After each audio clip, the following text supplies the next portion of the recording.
I think as men, as real men, the thought that should keep us up at night is that we don't really know what we're capable of, fellas. I think if we really want to help the women in our lives, we may have to share the burden of a truth that they have always known and have always had to live with. I mean, really, I think we all have to have some sort of awareness of what we don't know that we're capable of course. But those of us with more power to do harm have to accept that I think it also means taking more responsibility just for the possibility that we might.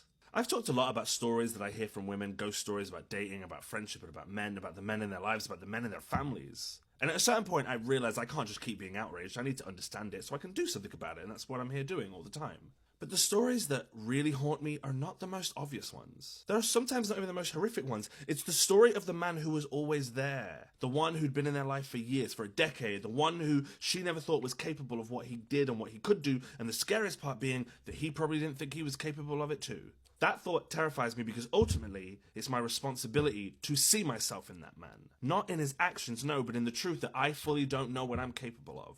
Those stories about men who were in someone's life for a decade and then one day they cross the line. Sometimes it's inappropriate and they can come back from it. Sometimes it's creepy and it permanently changes the friendship. Sometimes it's disgusting. Sometimes it's downright dangerous. The ending, however horrific, isn't the part that us boys should be focusing on anymore. It's the 10 years before that we should be considering. It's the 10 years of friendship and the 10 years of trust and the 10 years of believing that that man was safe and that he believed he was safe. That should keep us up at night. The truth that a lot of men have no story for a really long time and then suddenly they have one.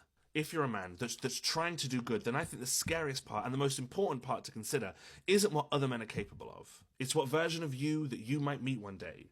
Too late to change.